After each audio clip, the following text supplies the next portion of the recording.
Today we will remake this kick. I will teach you making a sub-bass sound with a kick drum synth and creating a characteristic low-end groove with kick drums only.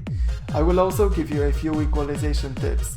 This is a step-by-step tutorial, so open your door and follow along. Alright, at first I will start with a sub-bass sound. We need to fill the beat with some very low frequencies which will make the whole club shaken. I will be original and I will take out a simple kick drum generator from Ableton. We will transform this kick drum into our sub-bass channel. At first we have to turn off the pitch envelope. The pitch envelope makes the kick drum sound punchy. It makes the kick go from the higher pitch to low pitch in short time. If I turn this up, the pitch envelope has an even bigger influence over the kick. If I set the envelope to 0, the pitch of the sound is constant all the time. The pitch envelope does not control anything. Now we have to get rid of that annoying click from the beginning. We need to add some fade in. For this I will increase the attack control.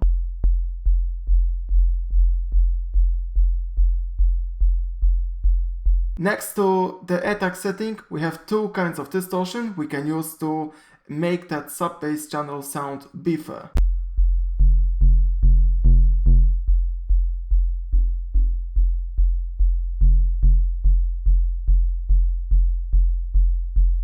The first kind of distortion sounds a lot like the overdrive effect from Ableton, and this is the kind of distortion I want to mix subtly into the sub-bass sound to create more harmonics and to make the sound richer. After distorting the sine wave, I will adjust its length with the decay parameter. Both decay and attack controls are a bit tied up, so you might need to readjust the attack.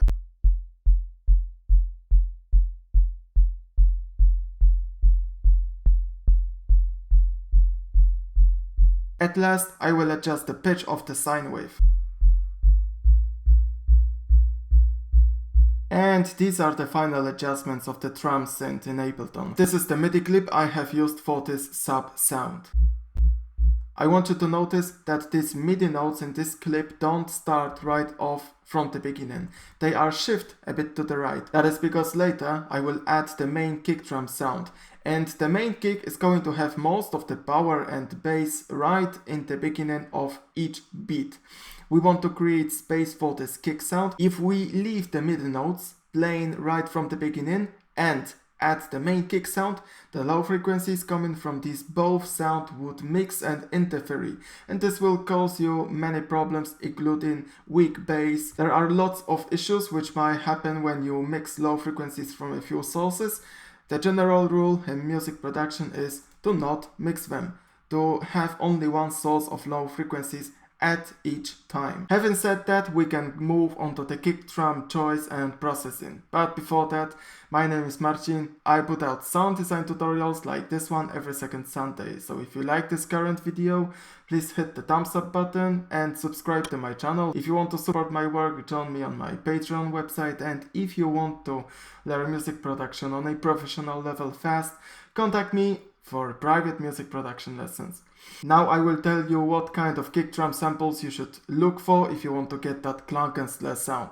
At first, we don't want to have any kick drum samples with extra hi-hats layered on top of the kick.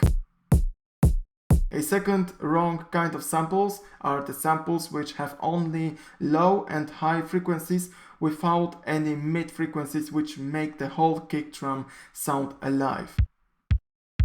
Avoid very long kick samples, for example like this one. A good kick sample should be punchy. We need to have some high frequencies, but the mid frequencies are the most important. Also, the kick drum should be relatively short, and this is a good kind of a kick sample. I would like to make this kick drum sound a bit more exciting. I want to add to this kick more of the low frequencies and I will boost the high end as well. It's difficult to do this with any distortion or saturation plugin, which tend to add the mid frequencies most of the times, so we will reach for the equalizer. But before that, I will look at the frequency spectrum to see what should I equalize. I can see that the main kick drum frequency, the main bass frequency, is somewhere at 80 Hz. This is the region I want to boost if I want to make the kick drum sound more heavy and chest hitting. I want to also boost the high end. A beginner's mistake is to go immediately to areas around 10k or 6k kilohertz. This is the place where the error of the sound sits. If I want to make the kick sound more alive, more exciting by boosting high frequencies, it's better to work with the area around 2k. So sometimes you might want to boost 1k or 3k. This area of mid-high frequencies is something you want to work with. I will show you the final equalizer settings. The first bell filter is boosting that lowest sub-frequency of the kick drum. The Q value is around 1. We want to have a rather wide filter curve because this makes the equalization more transparent. Aside from boosting that main sub-frequency, we will also make some of the nearby frequencies louder. I will boost the high end with the bell filter again. As you see, I have picked some frequency range, indeed in the area from 1k to 3k, to make the kick more alive.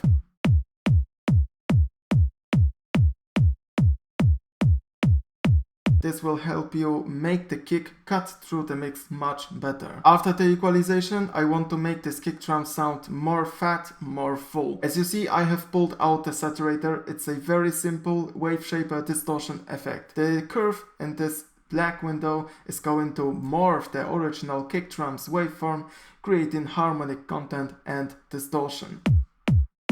So far with the initial settings, the saturator is not going to do anything. Notice the small volume meter. The distortion is going to take place once the volume of the kick drum will surpass this small gray curve.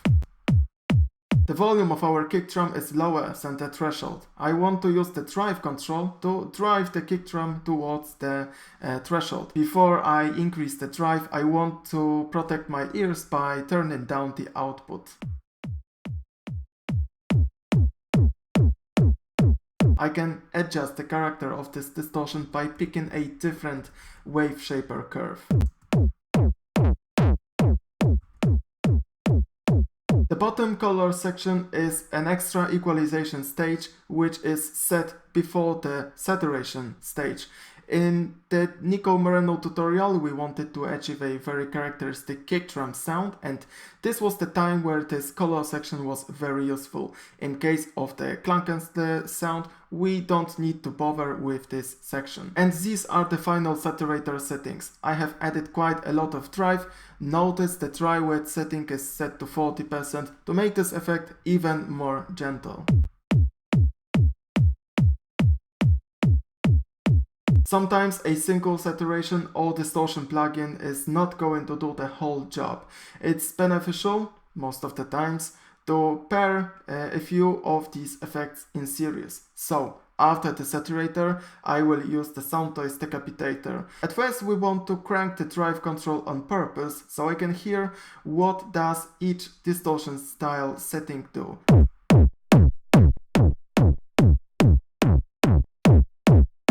The A setting sounds very warm. Now we will dial back the drive control and this will be everything.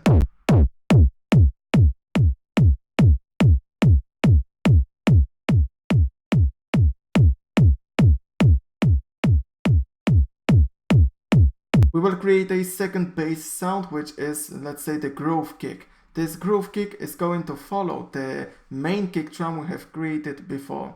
So we will use the same kick drum sample. There are two main things which we want to do with this clone of the kick drum. At first, I will introduce a fade in, which will make this kick drum very soft.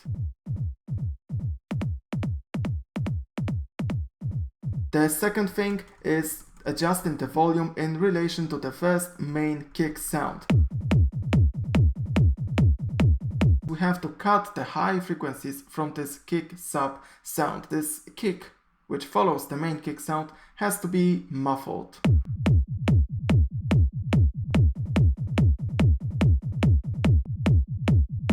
A while ago we have used the saturator to make the main kick drum sound fuller by adding some of the mid frequencies to the sound. Now I want to show you a second way in which you can make the kick sound warmer. We will use the equalizer for the second time, and this equalizer is going to process both main kick and the sub kick we have also created a while ago. We want to boost the low end again, but instead of reaching for the main sub frequency for the second time, I will boost a bit higher frequency region. The areas of 100 Hz are great for making the kick drum sound even fuller. We will be very precise with the equalization and we will boost only this small frequency area.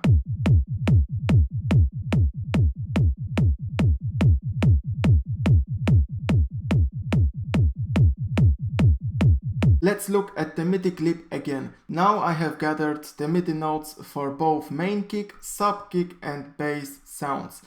Now you can see that because we have shifted these MIDI notes for the sub bass sound a bit to the right, we have created the space for the main kick. In the background, a kick sub, that groove kick which follows the main kick sound, is playing in the background, but because the sound is very quiet and this kick occupies a bit other frequency area than the sub bass sound, it is not a big deal if these two sounds are playing together. And this would be everything for today's tutorial. The next video will be again about Nico Moreno hard techno. We will return to the This Is For My Haters track recreation. Also remember that you can buy this project from today's tutorial by signing up to my Patreon page. This is everything, thanks for watching and see you next time.